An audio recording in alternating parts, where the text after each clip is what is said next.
ఇరాన్ని తక్కువగా అంచనా వేసి చూస్తే తప్పు. అమెరికా లాంటి అగ్రరాజ్యమే యుద్ధానికి వచ్చినా తట్టుకు నిలబడ్డం కాదు, తిరగబడి రుచి చూపెడుతోంది. అదే సందర్భంలో నిన్నటిదాకా ఖొమైనీకి వ్యతిరేకంగా ఆగ్రహం వ్యక్తం చేసినటువంటి ప్రజలు కూడా ఈ రోజున ఒక్కటై వాళ్ళ ప్రభుత్వానికి వెనుదనుగా నిలబడుతున్నారు. కాబట్టి ఇరాన్ ఆషామాషీయం కాదు.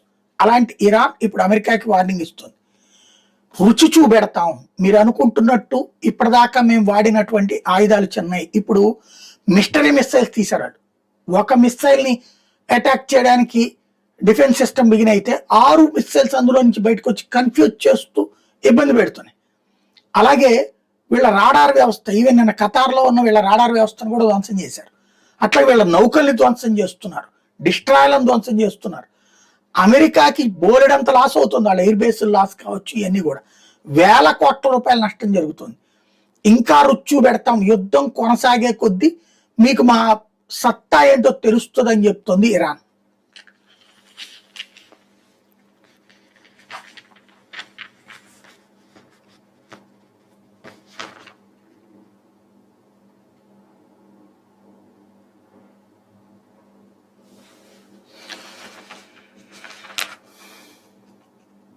America long range